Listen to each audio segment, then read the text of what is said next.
by Benning. Darnell Nurse left it in the corner, gets left center. Perry scores! Corey Perry! Ilya able to shake away from Solani. It's given away to Solani. Around in front. Score! Teemu Solani with the steal. Three in the face, 1-1. Score! Off the floor! On the board! Paul Kariya!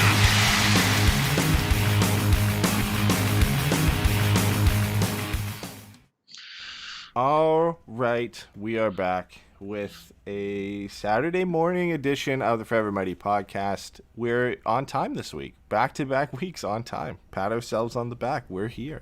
And, well, we missed 2 games this week, tonight's game against Pittsburgh and St. Louis, but we have 3 games to cover and one special goal that I know we're going to spend a lot of time talking about. How's it going, Steven? So, I realized that for the Olympics that they're not going to, Team Canada could take an entire defense core of pairs that already exist. They could go Taves Makar, Theodore Pietrangelo, and Uyghur Ekblad. And I think that would, by about a mile, be the best defense core in the league. Who would they be missing there? Would they be missing like anybody stand out? Like I get like Letang, I guess, but even then, like. So yeah, I mean, you're kind of looking at like, let's see, you've got Letang, Gerard's probably a cycle away. Yeah. Nurse, depending on who you talk to, I guess. Dougie, but he hasn't been that great. Hamilton, yeah. Honestly, exactly. like those 6 guys you mentioned, like those are probably 3 of the top 5 defense pairs in the league right now. Devon Taves probably has played his way onto Team Canada, I would bet. Uyghur's been great. Ekblad has had a career year. Makar is Makar. He was going to make it no matter what. And Pietrangelo has had a pretty good run this year too. So I mean, hey, like if the Olympics, there always seem to be about chemistry. I think there's a report that came out and they said, Marner's not playing well, so he's not going to make Team Canada because they want to go with guys who are playing well. Which I mean, I don't know if that's the best decision from Hockey Canada, but you see this every time for every team when Olympic teams are picked. There's a few guys who are locks, and then there are some guys who they're not playing well that year.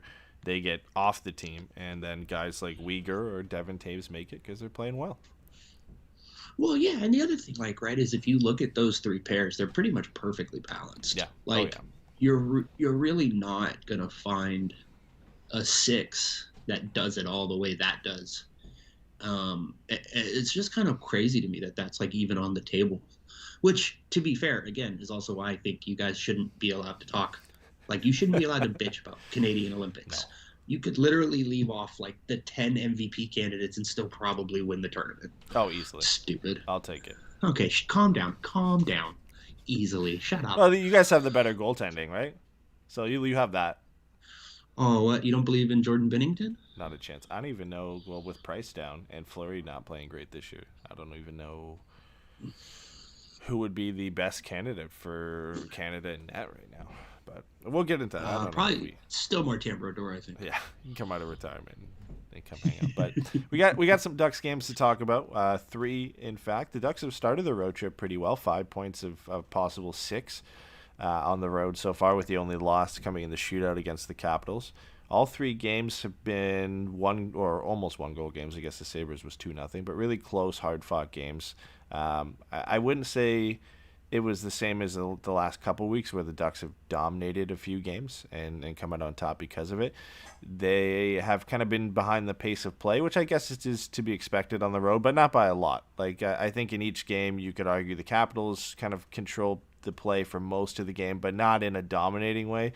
Same for Buffalo, but mostly because the Ducks had some tired legs coming in on a back-to-back, and then playing Columbus at home where they're 9-3.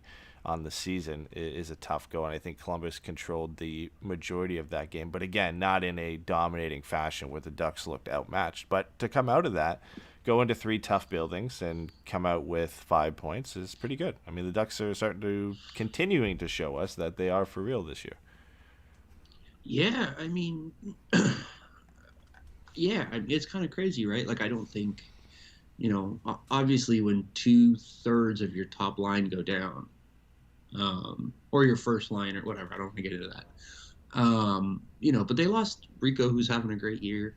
And then they lost Getzlaf, and him and Terry were driving the bus on that. And, my big question was like, okay, what do we see from Terry now? Because, I don't expect him to turn into a pumpkin, but I also think, like, at this point in his career, it's like, all right, dude, like, if this leap is for real, then you should be able to drag that line a little bit. And he's done a pretty good job of that. But, the fact that the Ducks have just kind of kept rolling and winning, it's just a testament to them. I mean, they're just playing really well right now. And I think, earlier in the season, Dallas Eakins had kind of talked his way into the Jack Adams, and then, they kind of fell down back to earth a little bit. But even then, falling back down to earth, they've still been consistently in a playoff spot. Like, so, at this point, I guess it's just like between the kids being better sooner than people thought and the defense kind of rounding into form again, and the division being terrible. Like, at this point, you have to say the Ducks are for real. And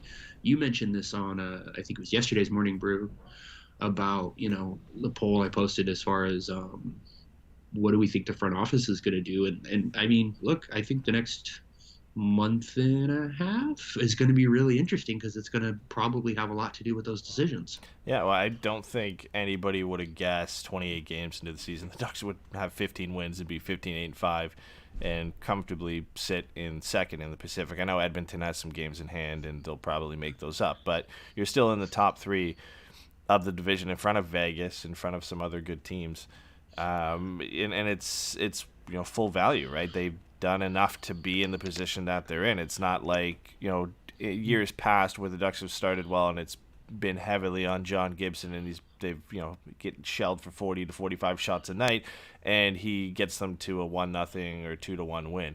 It hasn't been that this year. It's been on the back of the offense, a great power play, very good special teams, some depth scoring all the way throughout, and then obviously some stardom from Zegras and Milano and Raquel so far this year, and then obviously early on Troy Terry, Getzlaf, and Henrique too. So there's just been a lot of depth, and a guy I mentioned on Ducks Morning Brew, I think it was Friday as well, is Isaac Lindstrom, has quietly just taken control of that third line center role and really been one of the Ducks' top contributors at even strength and a penalty kill threat to score shorthanded too. He's got 2 shorthanded goals on the season. So it's just been a lot of fun to watch these guys this year. Like, everything that's kind of could have gone right has gone right.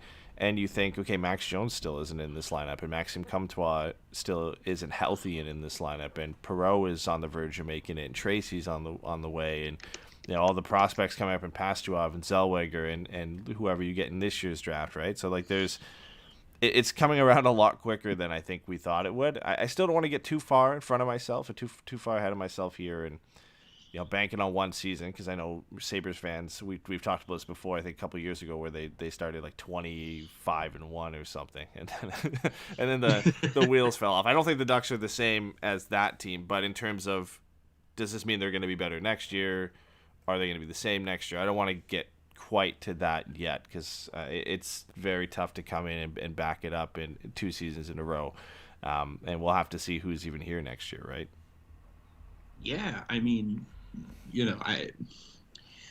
it's a very weird spot to be in, because like the fan part of my brain is like, this is the best. Like, they're in, they're ready, they're ahead of schedule, go for it. Like, let's just make it happen. And then, like, the part of my brain that, like, I very seldomly use is like, okay, but, like, are we 100% sure that this is for real? And, like, it's just it's hard for me to, like, try to find the balance between those two kind of thoughts, because, we've talked about it 1,000 times, but it matters. Like, there's some significant what do you call it? There is some significant pending free agents that, this team has to make some decisions on. And age and timeline and all that kind of stuff comes into play. But it's also, like, I don't know that it, like, I don't know. We talked about this last week, but it's just like, how do you walk into that room and not look at those guys and be like, yeah, you guys have earned the right to keep doing it. You know what I mean? So it's a tough call, right? And like, we're going to dive into this a little bit later when we talk about that poll that you put out and Jeff Solomon, but it really is an interesting spot to be in, because I don't think they expected to be as good as they are, and now you're facing some key pieces of your roster who you have to make a decision on. Like, Manson, Lindholm, and Raquel are three key pieces of the core that are still here. But, I think there's some understanding from Solomon and management that, it's a great year and you got to reward the team, but you also have to, stick to the plan here. And, it's a young team that you got a lot of young players on the way. You've got two guys, like we already mentioned, that aren't in the lineup that you have to fit in at some point. There are guys who can step in and replace some of these guys. Maybe not, we talked to this too on the last show, maybe not Lindholm and Manson. That's a little tough for the Ducks. I think they're a bit thinner on defense than they are up front. But I don't know. We'll have to see. Like I want to get into this, but I think we should save it because we got some plays from this week to talk about. Specifically, we got to talk about that Milano Zegras goal. I want to get into that. What happened? Oh my God, I have so much to say about this, and it's perfect timing based off of the Torts comments from last night, which was excellent. But this goal, man, like this is all about what hockey is kind of becoming and what it's supposed to be in the fun in it and getting some personality in the game and some creativity. I love it. I think everybody, who's a Ducks fan at least love it, and who's not, John Tortorella and Rick Tocchet. But like, so okay, you want to do Rick this Tocchet, now? I don't necessarily think it's fair to say that Rick Tocchet and John Tortorella shared the same sentiment. Okay, true. You're right. And the other thing to say about this that I think is very cool is, the Ducks posted to their Instagram that, like, Michael B. Jordan saw it. And, like, this is some real, like, please like my sport shit, but, like, also, like, I live in Southern California. Please like my sport. Yeah. I love this stupid sport. It's the best. So, like, to see, that kind of stuff just get that kind of burn, like, it's huge. You know what I mean? And, like, we'll get into the good for the game, grow the game conversation and all that kind of stuff. But, like, man, it's very cool to see to just see, like, a whole social media cycle about two guys on the Ducks. Like, it's just cool and it's fun. It's because, haven't had it in a while, or really ever. Dude, yeah, honestly, like, if like Paul and Solani days, and that's it. Like, and even then, you didn't have the social media to really drive it, right? Right. Well, the other thing too is just the dynamism and the ingenuity, right? Because, like, we've had a couple of, like, surprise fun goals where it's like the dangling, like, eat 'em through Winnipeg. Bobby Ryan against Nashville. Mm-hmm. Hell, even Bobby Ryan against the Kings when he made Pat Sajak cry. You've had those kind of highlights, but it's never been to the degree where everybody kind of collectively looks at you like, wait, your guy can do that? Yeah. And you're just like, I guess. I didn't know he could do that, but apparently he can. And, like, I don't know, man. It's very hard, I think, to feel jaded about something that cool. That goal was just a ton of fun to see. Have we ever seen a kid 50 games into his NHL career pull that off, like, or try as many things as Zegras had? Like, I think there's somebody on Twitter, I can't remember who it was, but they tweeted out, like, a highlight reel from this season from Zegras. It was like 3 or 4 minutes long of different plays that he's tried, and then capped off with this goal. And I put out a tweet and I was like, this is like a full career highlight reel for some guys of things that they've pulled off, and this is 25 games for Trevor Zegras this year, and not to mention some of the things he tried to pull off last year. And we talked about it a few shows ago, probably a couple weeks ago now, that he's eventually going to pull something like this off, whether it's the Michigan or between the legs goal or something. Like, he was just trying it on a nightly basis, trying to get something to happen. And, this was not something I ever thought I would see.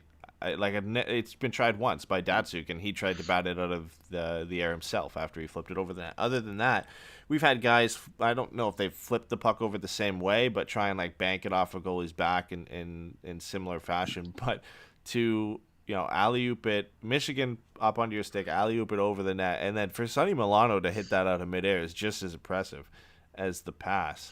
And Zegras' reaction to the goal is everything, too. I love it. Like, he's got the confidence to try to pull these off, and was just as surprised as anybody in the building that it actually worked and that he was actually able to do it. Like, and what it does now too is, now that he's introduced this move to his arsenal, he's going to score the Michigan at some point, because now goaltenders have no idea what he's going to do when he picks that puck up on his stick, whether he's going to wrap it around in the top corner, flip it over the top, or do something else with it. Like he's on notice. He's on watch now when he's behind the net, that there's going to be two guys hacking their sticks at him every time he gets the puck behind the net. All he needs is a little space. And it's like every time we see him, like on that play, he's got nobody beside him. He's got one defender kind of at the corner of the net. You're like, he's going to do it. Like, he's going to try it or do something, because he's got enough space to get it done.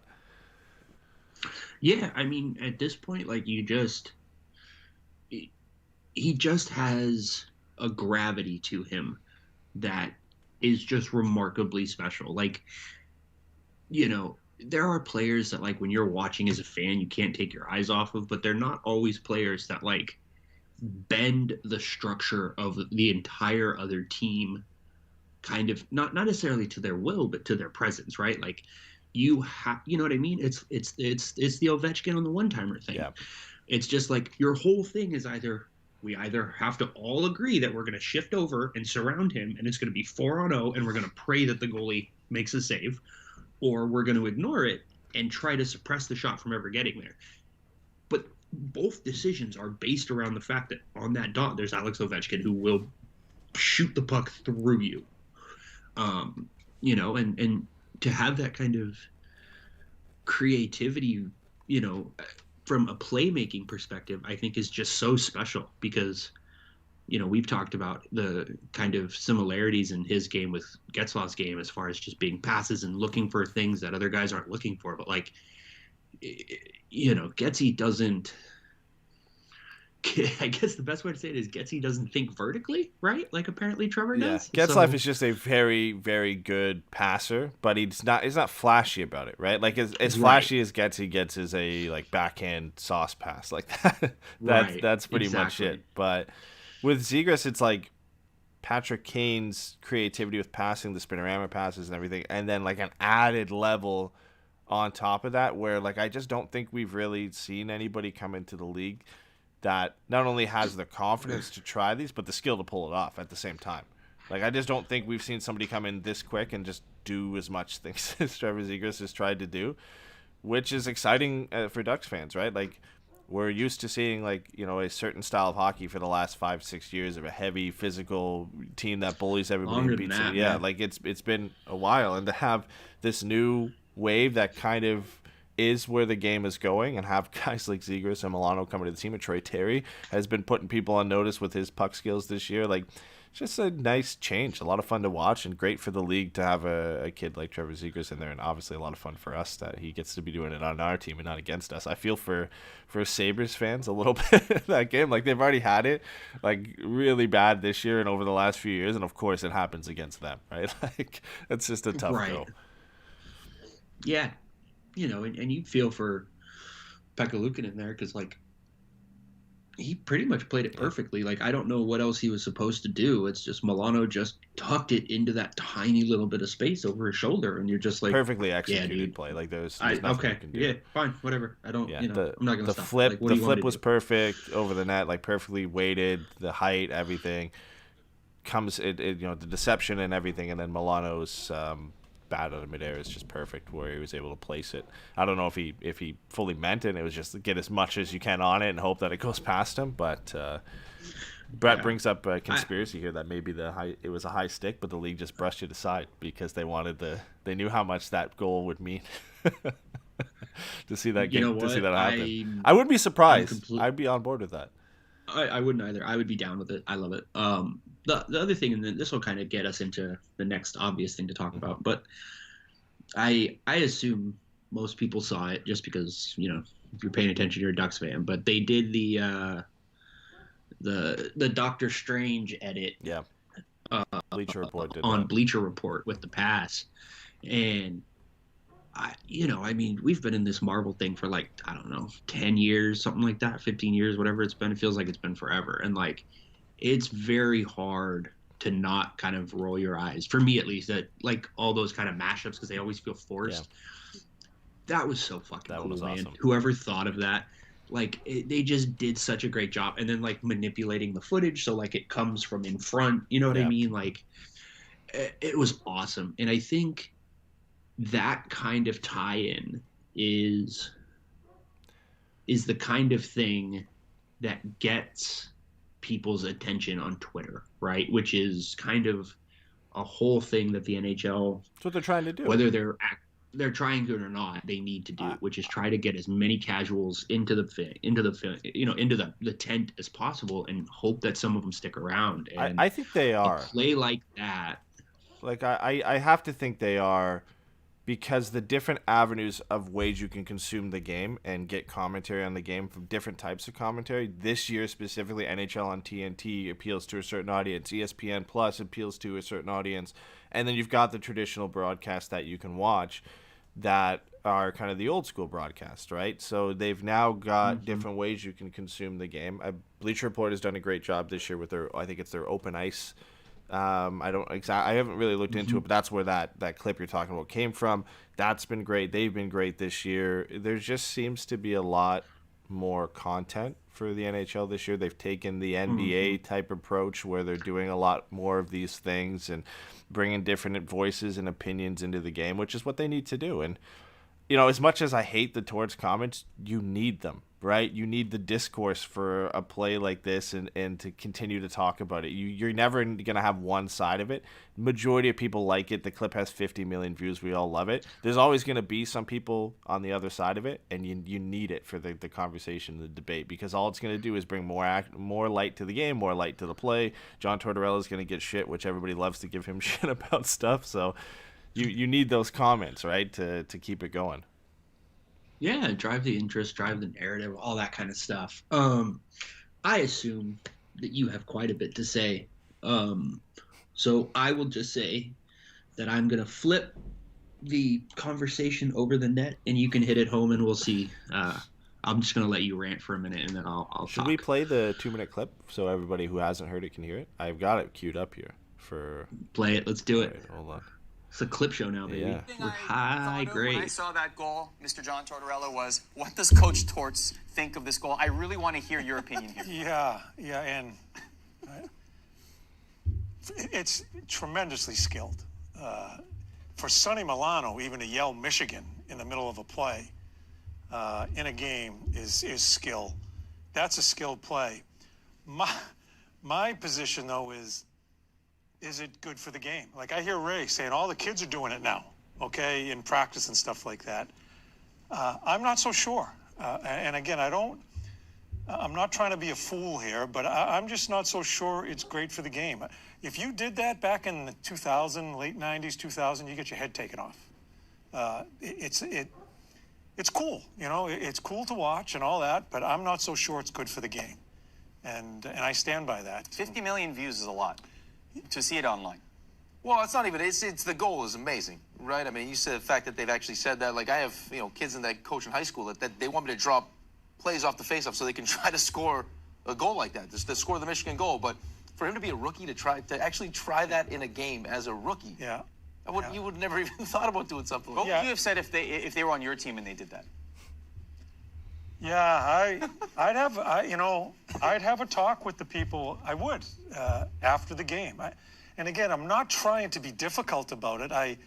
It's fun to watch. It's really cool, but I just think I think our game has gone so far away from what the game should be. A hard game, an honest game, and it's almost gotten too showman. I know you need to have it. You need to sell the game, but I'm just, I'm from the ilk of it's still a hard game to play, and a good, honest hockey game needs to be played. I think some of this stuff here, we get carried away. But that's good for the game, though. The fact that it's been viewed that many times. Yeah. The fan that we're trying to attract. Yes. Is the casual fan. But I think you're losing fans too. I think you're losing other fans also when you're attracting others towards this stuff. What would you have done if you were goaltender? It would have been bad. Yeah, it would have been bad. It would have been bad. I would have pulled myself, I think. All right. There's a lot to unpack there. My favorite thing is, like, you can tell he's holding back. If you got him off camera in a room and he didn't care and no filter, he wouldn't have said it's cool or whatever. He would have went in on it. There's absolutely no way. He's holding back a little bit there for TV. there's just so many things wrong with this for me. Like, listen, you can have your opinion. I get it. I understand it. The comment that bothers me is saying it's bad for the game. It's bad for the way he wants the game to be. In his mind, it's not bad for the game. It's actually great for the game. Like they're just saying, you get 50 million views on a clip. That's a lot of casual either hockey fans or people who aren't hockey fans who might now become hockey fans because of that play. That's great for the game. The play itself isn't bad for the game. It's bad for the way he wants the game, and you can hear it in his comments where he says, "Oh, I don't like where our game is going." Where he's saying, "Okay, this is now classified it as the old boys club, where it's our game. Our game is dying because these kids are coming in and having fun, and nobody's getting their head taken off, and headshots at center ice, and nobody went and tried to level Zegras after that play, and his version of the game is dying." Listen, I understand the sentiment. I get it. I'll probably be the same way in 20 years when the game changes. Though from the way I'm used to watching it, and like I know if Pat was here, he'd be probably I don't say arguing the same side as Torts, but based on our previous arguments, I'm sure he would be a little bit more in favor of what Torts is saying to some extent. But when Pat gets here, you can back that comment up a little bit. But like for me, like the thing that bothers me the most, like I said, is saying it's bad for the game, because that's just a ridiculous comment. Like he mentions that, he says, "Oh, I don't want to be a fool." Well, you're a fool by saying it's bad for the game right there. You've already screwed yourself by saying that. If he wants a more physical brand of hockey, that's fine.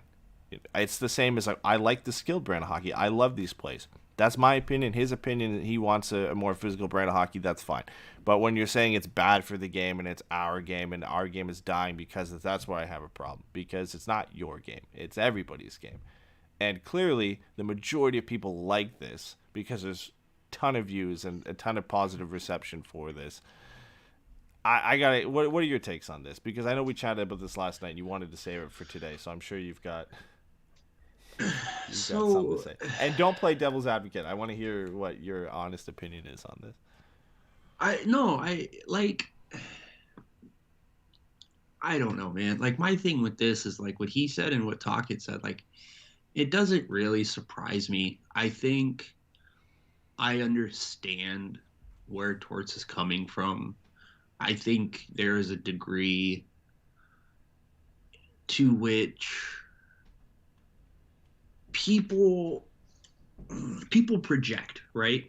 And I think a lot of people, like when he says our game, I don't think he means everyone over 35. I think he means the hockey community. He considers himself to be a part of the hockey community. He has won a Stanley Cup. He has coached in this league. He's coached at the Olympics. Like, he has been, for better or worse, a steward of this game for 20 years, 25 years, if not longer, because he didn't just walk into the NHL as a coach off the street. Like, you know what I mean? Yeah. He didn't get paid the his dues. Tampa Bay job after Starbucks. He's been, like, he was a good coach in this league, and he's an important part for what he did. So like, I think our thing is very much just like, who are we? Who do we want to be kind of thing. And I think when I talk about like projection, like, I think there's a degree to which people naturally project their sense of morality, their personal philosophy, or their kind of worldview onto this game. And like,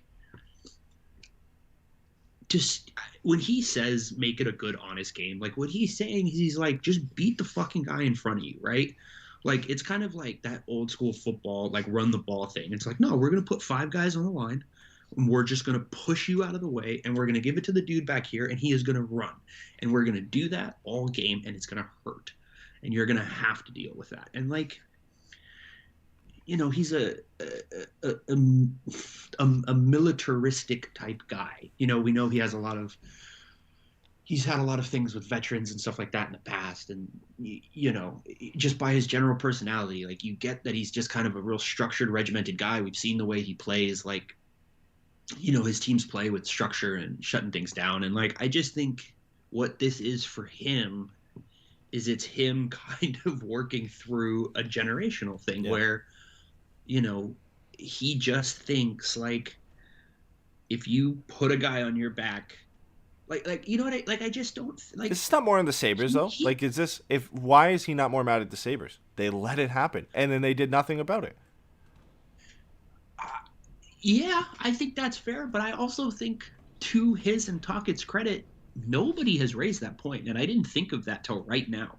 Nobody has made the comment of like, how did the Sabres let this happen? Which, is actually kind of interesting, because you could argue that the more progressive approach is like, how the fuck did the Sabres let this happen? He had, the dude baked a cake back there. You see how much space he had, how much time he had. This guy has tried the Michigan. At least be aware of that. Send two guys behind the net and block this to the front of the ice. The best thing he can do at that point is send it back to the point. But I just, like I said, I'm not trying to play devil's advocate. I just think that there is a part of this that I think we can lose sight of, because this is what we want to see.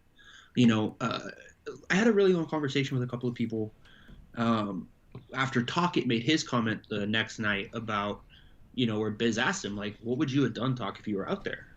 And he was like, oh, as a player or a coach? And they were like, both. He's like, he would have had to play. He's like, it's incredible. Don't get me wrong. What he did is so dope. He would have had to pay the next time he was out there. And that comment didn't bother me. And I had a really long conversation with some people. Nick Morgan writes about Nashville. Robin Pennington's been on this before. Guy JJ who writes about the Detroit. Just some really smart people that I really respect. And one of the things that we kind of worked through, and I really appreciated, was them thinking about Tocchet's, and it's essentially corporal punishment, right? And because the thing that I said is, I was like, yo, like, if you pull some slick shit like this, like, you have to look over your shoulder. Like, that's just in my brain. Like, I'm not saying it's good, bad, or indifferent. If you're Trevor Zegras and you do that to a bunch of grown men, like, he embarrassed them. Let's be very clear about that. And he's a rookie. He made them look like fucking fools. Yeah. It's awesome. It's so dope. It's the closest we're going to get to an NHL poster, right? But I also understand that these are men with pride. They're on national television. This was a nationally televised game. They know that they just got put on a poster, and I'm not going to let you do that. They've been viewed 50 million times letting it happen, right? Yeah, and so, like, the idea of, like, yo, like, all right, this kid's gonna get fucked up, and let's see if he tries that shit again. Like, I understand the mentality behind that, right? Because defense, a tool in defense is physicality, right? That's why you cross-check guys in the front of the net. That's why you hit guys into the boards when they're taking the puck deep. You want to create that doubt, that little split extra second in their mind where they're like, can I do this?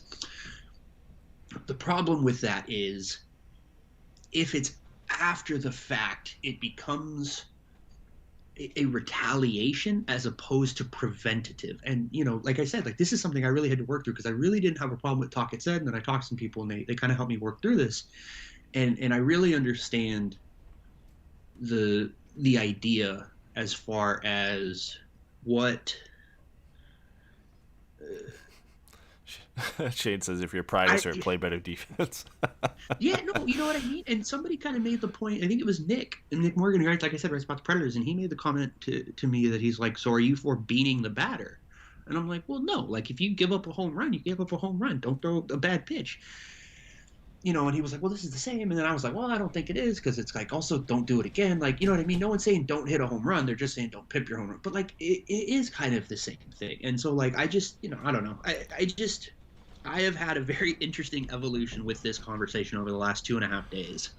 And I think there's room to talk about what it is that Rick Tocchet said and what it is that Tortorella is saying. And instead of just being fucking annoyed and going for dunks on Twitter and stuff, like, honest to God, dude, and I can't believe this is where we are, the only good take I've seen about what Tort said was Felix. And he was just like, the only thing I'll say about this is, damn, Dallas Eakins should get more credit for going out of his way to say, I am not going to step on this kid's creativity. That's the only takeaway from this that I really think is worth anything. Yeah. It's not surprising from Torts. Like, this is... That's the thing. Everybody knows who he is. Everybody knows how he feels. And, like, I'm not saying people aren't entitled to their reactions, and I understand the way in which this is gatekeeping, and it's like I said, there are moral and cultural and philosophical things here at play that are kind of against, some of what a lot of us want this game to become. But I don't think he's a bad person because he just wants the game to be played a certain way. He's just kind of boring, and he's just kind of tough, and you know what I mean. And so, like, that's what he's had success with. That's what he's done his entire career. Is he's coached teams a certain way. And like, listen, I've sat back on the Tocchet thing, and I've said I'm fine with it in the sense that, like, I don't want to. You're not going to go out there and headshot the kid after because he did that, and that's the vibe I got from Rick Tocchet. But in the sense of, like, go out there and don't let it happen again, or like go out there and send a message in the sense, like, play him a little bit more physical, be a bit more rough on him, play him a bit closer, because he just embarrassed you. It's like if, somebody walks up to the plate, hits a home run, bat flips, he's gonna probably get hit with the pitch some point later in the game, or he's gonna get slid hard, or if you nutmeg somebody in soccer, like there's hard tackles coming in, like, you got embarrassed. So I can understand his point in the sense that,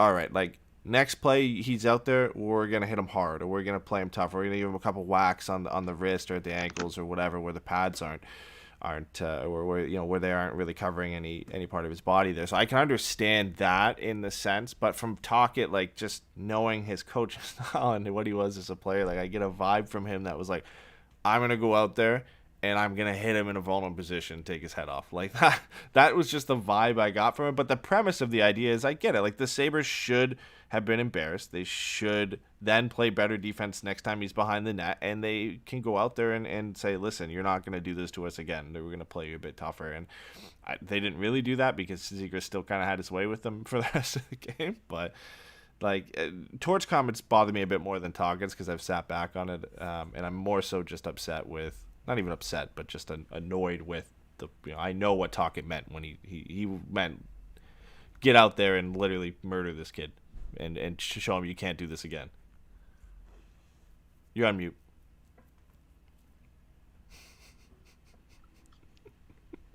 Don't even know how that happened. Whatever. Oh, it must have been when I was trying to make fun of Brett in the chat, and I hit the wrong button because I'm stupid.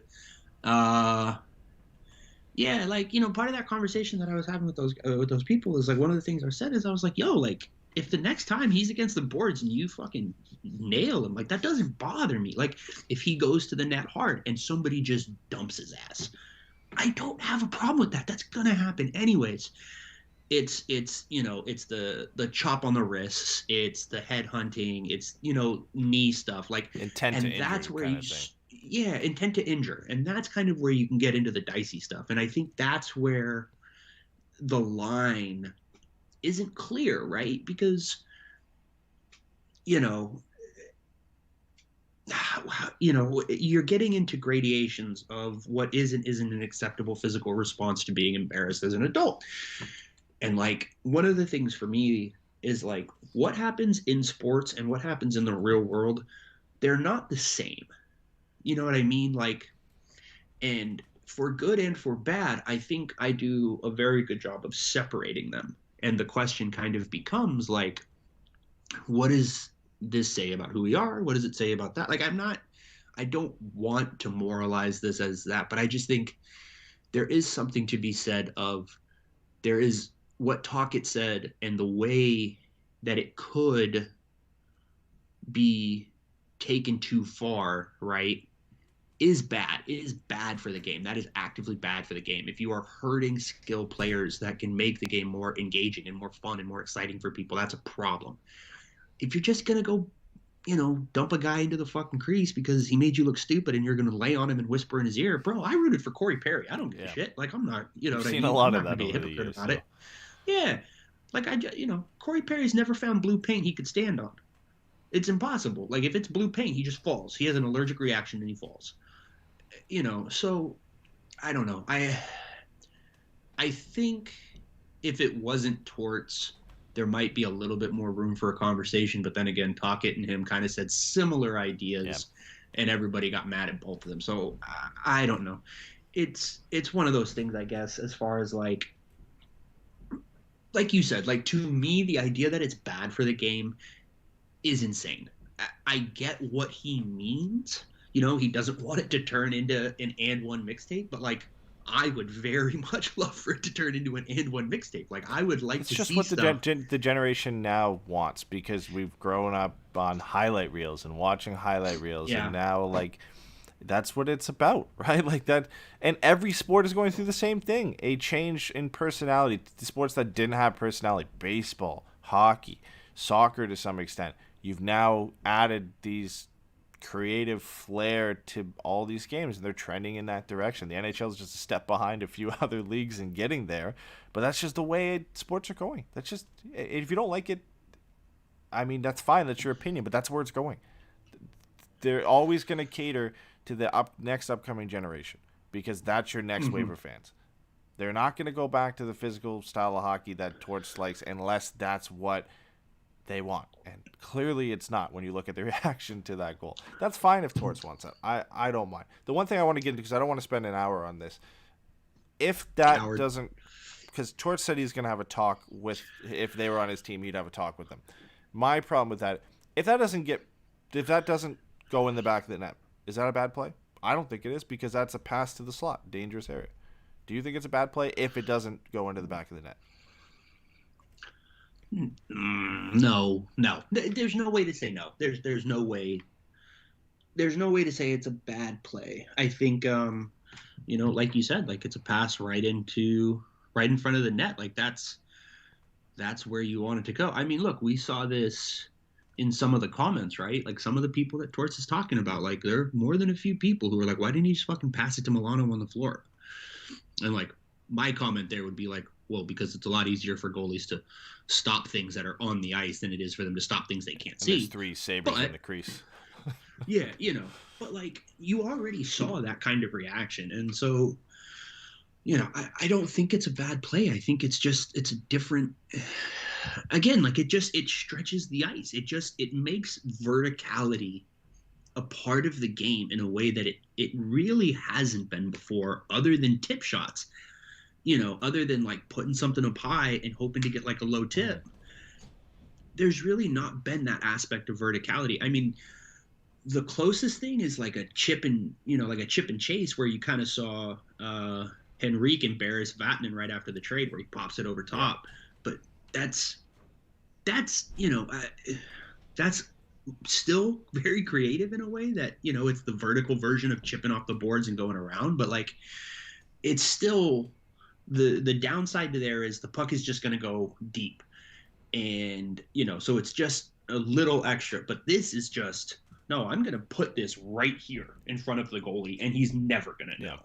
And it's just incredible, And the thing with Zegras too is like, it's not like he's doing this in the neutral zone and losing the puck. Like he's doing all this in the offensive zone to create chances, and they're good chances that he's creating. It's not like he's trying to put it between his legs, make a pass in the neutral zone, it's a turnover and it goes the other way. Like he's doing these in the right position. Like he's not making bad decisions, even if they don't work out. Like he probably could have gotten that between the legs pass to through Doughty to Milano. Milano could have put that in the back of the net.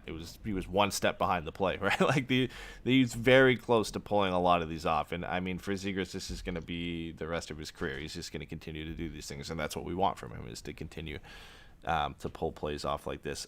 We gotta move on. We have to, because we've got like several other things to talk about today.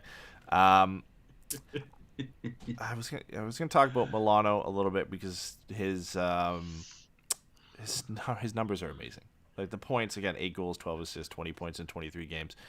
But my favorite charts, he looks amazing on. He looks great on the RIPM chart for Evolving Hockey. He's contributing on all ends of the ice. Great on the power play. Play driving, puck distributor. Not a detriment defensively. Contributing on his finishing has been great this year. He's been a really efficient passer of the puck. Like it's not all on Zegras. Like we talk about McDavid and whoever plays with McDavid, and before that, whoever plays with Crosby. They're not that great, but they're playing with these guys, so they're good because they're playing with these guys. And I feel like Milano, definitely not from Ducks fans, but the belief is, oh well, he's playing with Zegras, so obviously he's going to be playing well. But I think he deserves some credit, because he has been very good on his own this year. Like he's been making things happen himself. Yeah, no, I think I think what you're seeing is someone who needs a buddy, right? He just, again, especially under Torts, he wasn't gonna find somebody who was going to be either able or willing to just do some of the aggressive, I don't know, like just high skill stuff, right? Some of that more creative stuff. He comes to Anaheim, you know, he has a couple of good games after the trade deadline. He misses a year with injury, and he comes into this, and now he's playing with Zegras, and Zegras is, you know, he's got enough creativity to fill buckets. So, you know, him and Milano apparently just kind of see the game similarly. They just kind of found some chemistry. I mean, you know, I saw they were talking about it after the goal with Zegras and just like, you know, you guys found some chemistry. He's like, yeah, we have. Like, he didn't really have, you know, anything like, oh, yeah, we stay up late every night, you know, painting each other's nails or anything like that. It was just like, it was, you know, he was just like, yeah, we just seem to kind of get it. And they've played really well together, and they just seem to be having fun. You know, and I'm just so happy for Milano because there's so many times, and I just look down on the notes, we'll get to this a little bit later, where a player just goes stale somewhere and they're not able to recover. You know, whether it's because the expectations are too much, the situation is too difficult, or, you know, they just can't kind of get past whatever is holding them back. Like, we just see players just kind of fizzle out, and these are skilled guys. You know what I mean? Like, to get drafted, you have to be good. So I just think it's really nice, and it's a really wonderful story to see someone like Sonny Milano, who was plagued by inconsistencies, you know, kind of early on in his career, find someone that he's got this kind of chemistry with and just be able to go out and have fun and just look a lot more like the guy they thought they were drafting. Yeah. You know, in Columbus. So it's just awesome for him. You know, his underlying numbers defensively are actually really solid, which is nice. You know, and you watch him and he's just fucking all effort, man. Like, he just works, and then he's got that skill and that kind of tenacity to go with it. And it's wonderful to see. He's been a real joy. Like, as much as Troy Terry has taken the quantum leap and Trevor Zegras has been a revelation, like, Sonny Milano's just been a wonderful thing to watch this year. And if he wasn't on a line with Zegras but was still performing, I just don't know that he would get this kind of love. So I'm kind of, well, I don't know. It's kind of a catch-22. Well, he'd either be playing with Getzlaf, and then it would be always playing with Getzlaf, or he'd be playing with Zegras, and it's always playing with Zegras, right? So it's tough for him. But he deserves the credit for what he's done. Like, that line is so tough to play against, not because they're so skilled offensively. They do not lay off the puck. Like, Zegras and Milano are probably two of the best puck pressures on the team.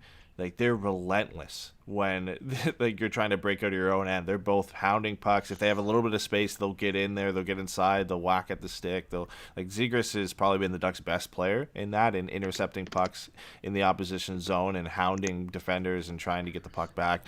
Milano's been just as good at that. And like, you know, the numbers show it too. Like, and you just have to watch the game to watch how these guys play. Like, I would hate to play against them right now because of how relentless they are on their pursuit of the puck, and then just the chemistry and the skill they have going the other way. Like, you just don't know what they're going to do. You could feel like you could be in good position, and then all of a sudden Milano sneaks behind you and Zegras just sends a ridiculous pass threaded through your feet right to him. So it's a lot of fun for us. I would hate to play against them right now. There really hasn't been a night off for them where they haven't looked great. They've been great or put up points in pretty much every game that they've been together. And Raquel's a part of that too, as well. We can't forget him. He's been an important part of that line as well. But there's some clear chemistry with Zegras and Milano, and I just love watching these two guys, you know, take interviews, and like, these are the two stars of the Ducks right now, and they're like just two beach guys, right? Like, they look like they hang out on the beach all day. It's like, I love it I mean, obviously I'm not from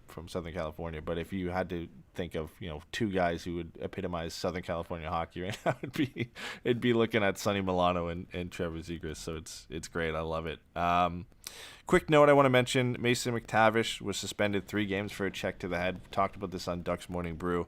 Apparently won't affect his World Junior Championship eligibility, so just to clear that up for anybody who wasn't sure, he'll be able to go and play for Canada. He's just going through some testing right now, and then he'll join the camp.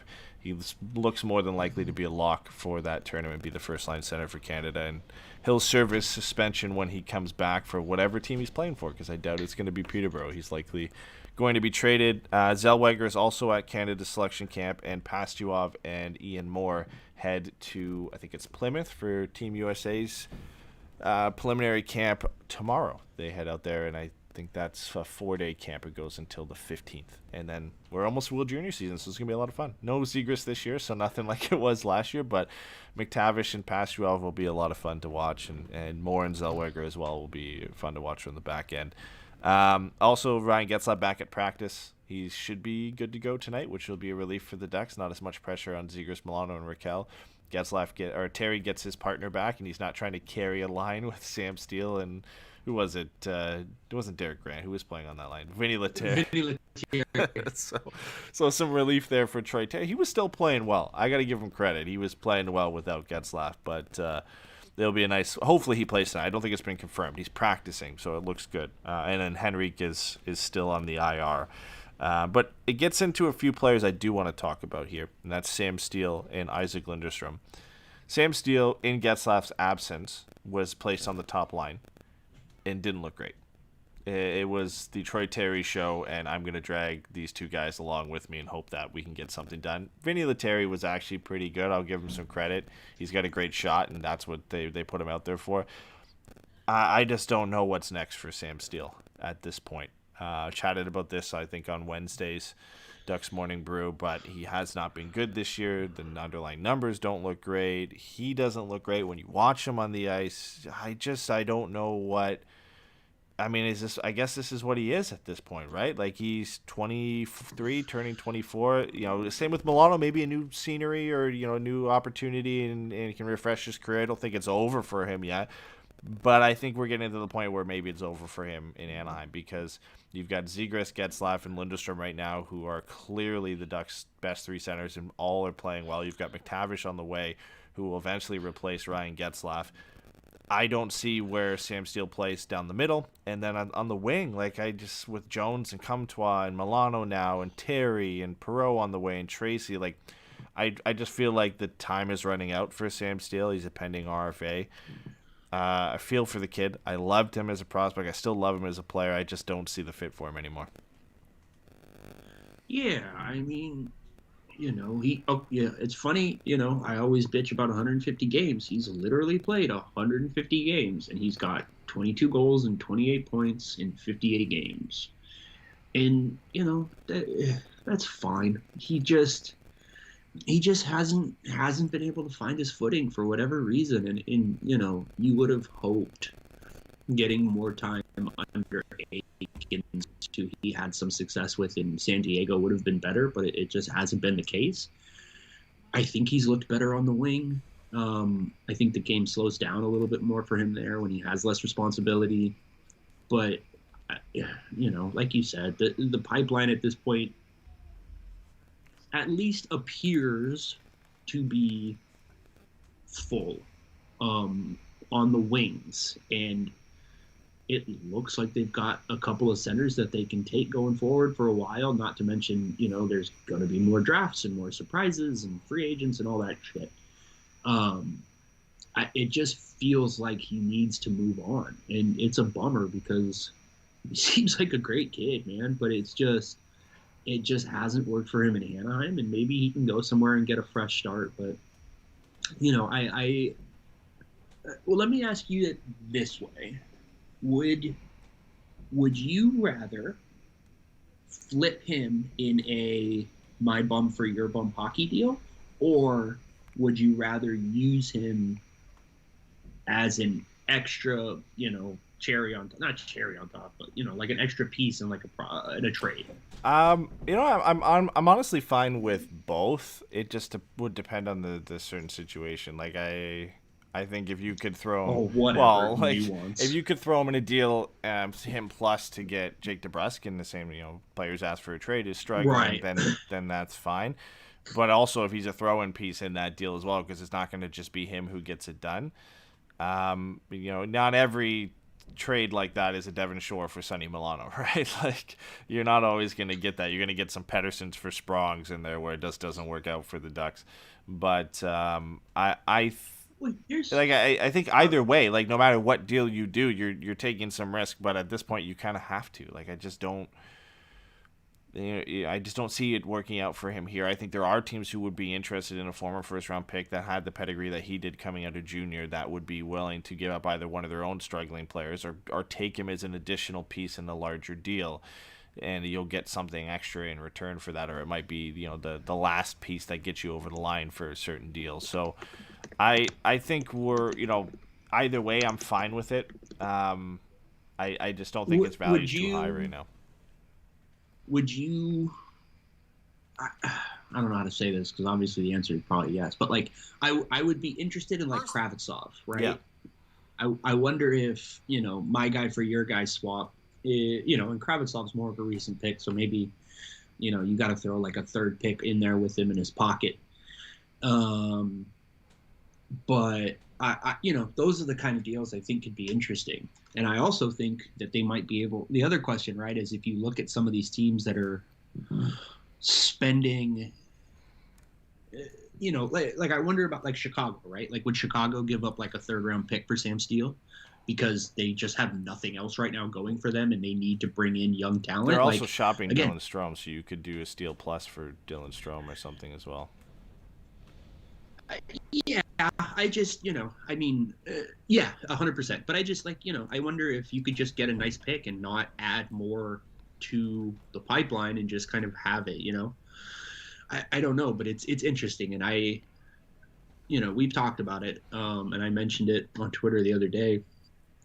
Him and Max Comtois, man, like I'm not 100% sure they're on this team the next time the team is like a legitimate contender. It's tough. Which if it's this year, then I'm probably wrong. But like, I think those two guys are going to be looking at a hard roster to crack. Yeah, Comtois got a bit more rope, I think, obviously with the injury and everything in last year. But I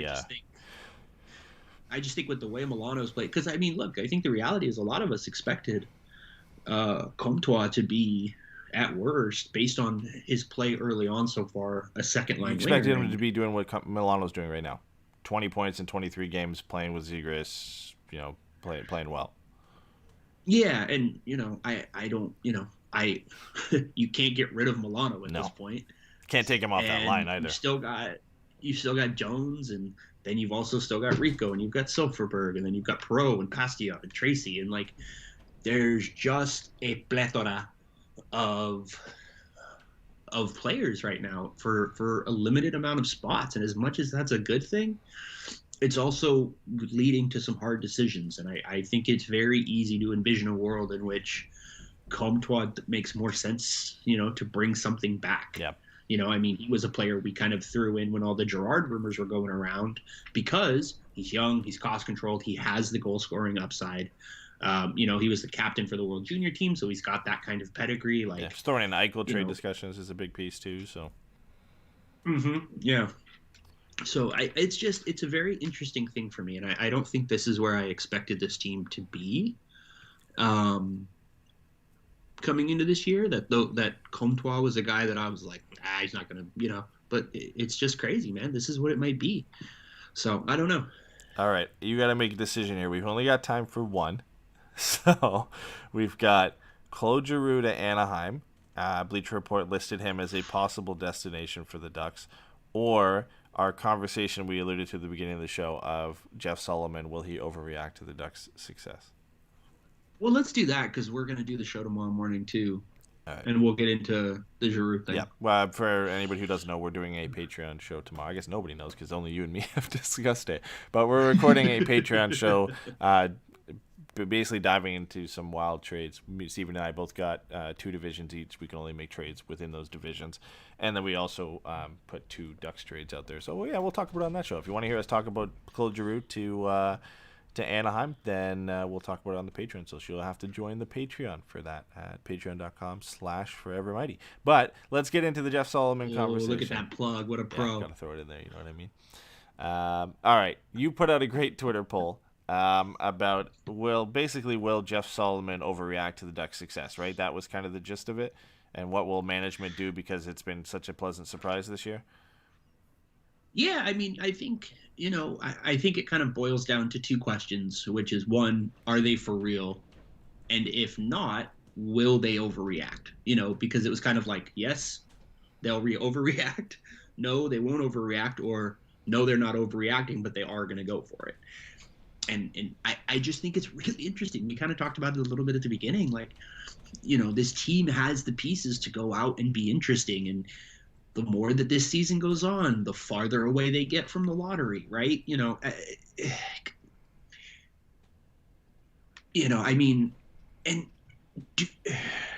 It feels silly to say because, like, they got Getzlaf at, like, 19 and Perry at whatever. And then, obviously, we saw what happened with Perreault and Pastujov and Zellweger. And we know that there are valuable places to be found. But it also makes me wonder, like, given where they're at, is this a chance where maybe they move their first-round pick this year in a way to try to bring somebody in and maybe try to do, just do that? Like, really try to send a message to the team, that Solomon's got their back, or maybe Solomon is trying to make a play for the job.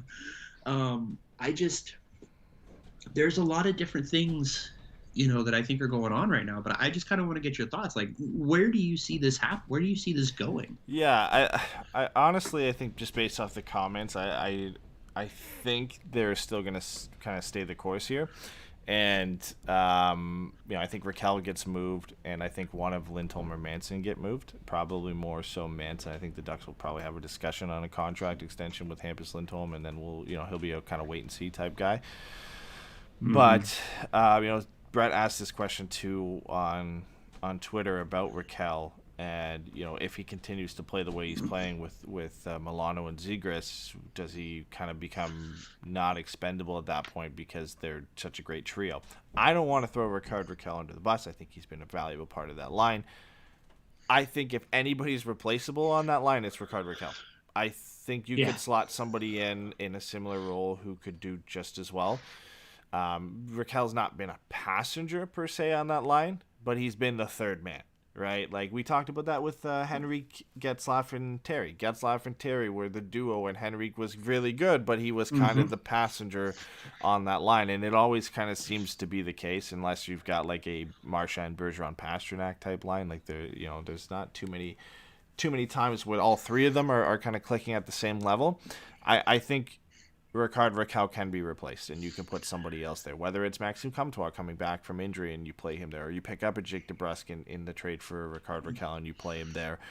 I think you can put a shot first winger on that line, and they'll do the job and they'll get it done. And Zegras and Milano will continue to do what they're doing, but there's a clear duo on that line. So I think you should still move Rickard Raquel. I don't think you should fall into it's a contract season, he's back. Like, no, it's a contract season. He's playing really well on a great line right now. He's putting up good numbers. This is when you move him. This is not when you say, oh, let's re-sign him, because we did it with Henrique, we did it with Silfverberg. I don't think we can fall in that trap and do it again with Rickard Raquel. And, he, even if you sign him, I'm not saying he's just going to fall off the earth. Like, he'll still be a good player, and he could work really well on that line. But I think we have a lot of younger players coming up. Perreault could be in this lineup next year and do exactly the same, if not potentially better. Cost controlled. You're not paying him potentially $4.5 to $5.5 million for the next 4 years. You've got some more cap flexibility there where you have to re-sign Zegras and Drysdale in the next 2 years. The Ducks aren't really going to be cap strapped, but also if you re-sign Hampus Lindholm, these contracts start to hurt you at that point. If Henrique's the next 2 years, Silfverberg's I think the next 2 years as well. You add Raquel into the mix, Fowler obviously with his contract. You start to get into an area where you might be hurt by that, and you're in like a Vancouver Canucks type situation where you're struggling to re-sign Pettersson and Hughes, right? So I don't want to be in that situation. I imagine the way Zegras is playing, when his contract extension kicks in, it's going to be similar to Jack Hughes, where Jack Hughes got like 8x8. Yeah. And Drysdale will be probably 5, 6, 7 around there, I would imagine, for a long term. If they can sign him long term, he might take a bridge. But you don't want to just hamper yourself at that point, is kind of my thought process with that. Same with Josh Manson. The only one I could argue again is Hampus Lindholm, because I think he's valuable to this team, more so than those guys. There's not a lot of depth on the left side of the defense going down, or at least immediate coming into this team. Zellweger's probably a couple years away, Thrun the same. And there's no guarantee that they're going to jump in and do the job. And it's just Fowler and Lindholm right now. And I think you can stick with those two and be fine, and have Drysdale on the right side and replace Manson with somebody else in the future, somebody else from San Diego, or in free agency or a trade or whatever. And you can stopgap Manson and Raquel. I don't think you can stopgap Lindholm at this point, so that's why I would arguably keep him around. Yeah, and Brett kind of mentioned in the chat that like his question is more of like a chemistry one, and like, is Raquel like kind of empowering them? And I think the thing I would say to that is like, if that is the case, then he isn't a passenger, right? And I just think what you're seeing is that Raquel's skill set perfectly functions on that line, but his skill set is not unique, and it is not exceptional, right? He's a very good offensive player. He is not a great offensive player. So unless he is either willing to take a pay cut, or Trevor Zegras comes and says, like, I need this guy around because me, him, and Milano are making it happen, I don't think you can get yourself in a position where you're committed to him. Because if you do that, then that means you're going to have to use some of those assets as makeways to move Silfverberg, to move Henrique, maybe even to have to move out of Fowler, right? Like, you're just going to, like you said, at a certain point, you're going to start to run out of roster spots. And the last thing you want to do is, Vancouver's a perfect example, is lock yourself into a 21-man roster because you spent too much on middle six or bottom six guys. Yeah. And with the talent in the pipeline, I don't know how long Raquel should be expected to be a top six guy on this team. So yeah, I also think you take the risk that even if he is the perfect fit, and that's the point we're arguing here, is like, if he is the perfect passenger, and that's what we're saying, I still think you let him go and you take the risk that Perreault could do the same, or that somebody else could do the same, because the contract that you're going to lock Raquel into at his age, and one rebound season versus 2 or 3 of not so great years, there's just not enough there for me to say, okay, like I want to pay him 4.5 to 5.5 to because he's the perfect passenger. I'll take a risk that Perreault on his entry level contract, or somebody else we can get for a lot cheaper, even Comtois, could step in and do the same.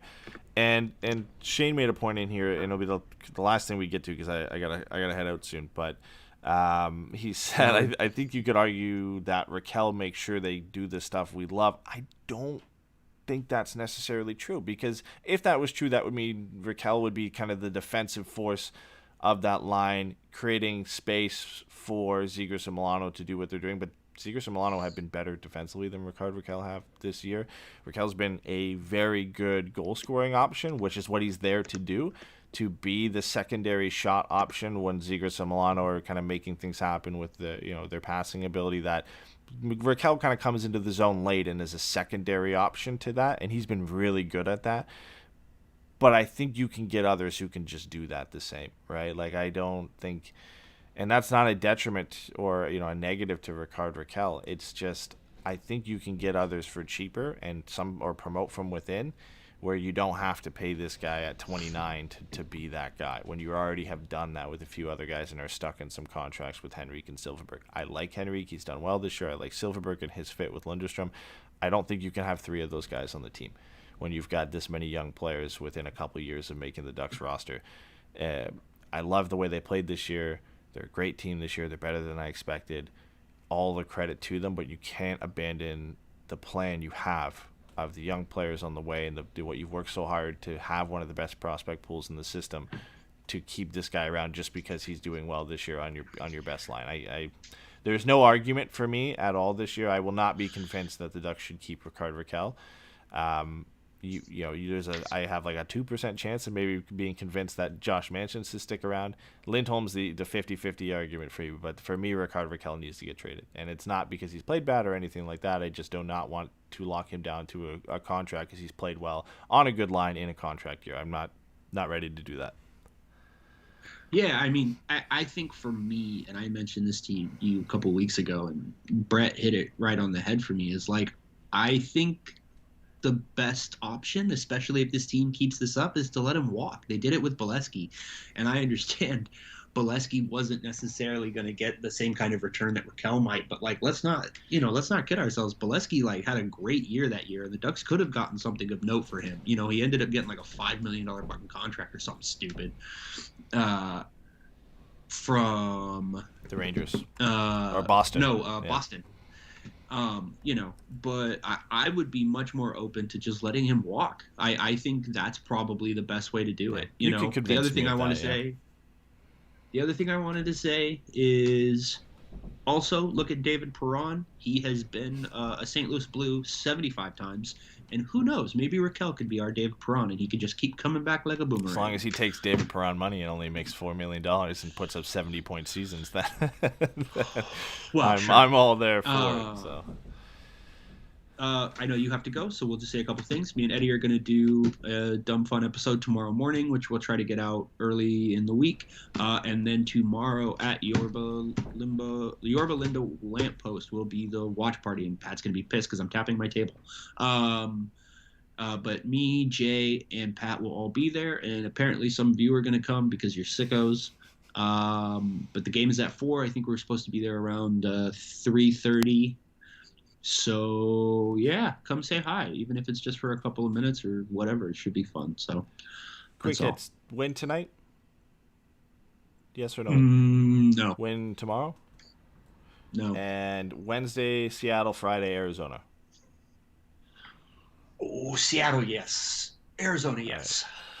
I think win tonight, lose tomorrow, win Seattle, win against Arizona. There's only 2 games next week, so it's a nice little break after 5 games. Well, I would love to see another 5-game week because I love watching the Ducks 5 times in a week, but they need the rest. It's been a tough road trip. And they're back home next week, so everybody listening who's in the area, you get to go watch them play Seattle and Arizona next week. So, and Arizona might not even have a home arena at that point, so they might have to play the rest of their games at Honda Center. So that's for another day. But hey, we didn't expect to go live today, but thanks for everybody who came out for what is most of you a Saturday morning. Like Steven said, we'll be doing a Patreon show tomorrow, so if you want to check that out and you're not part of our Patreon, go to patreon.com/forevermighty, and we're going to be putting out that trade show tomorrow. And I'll be back Monday with Ducks Morning Brew. You said it, not me. I tried to give you more time than that. I'll be back Monday with Ducks Morning Brew, and we'll be back next weekend with another weekly show. Appreciate you guys coming out, and we'll see you then. Bye, everybody.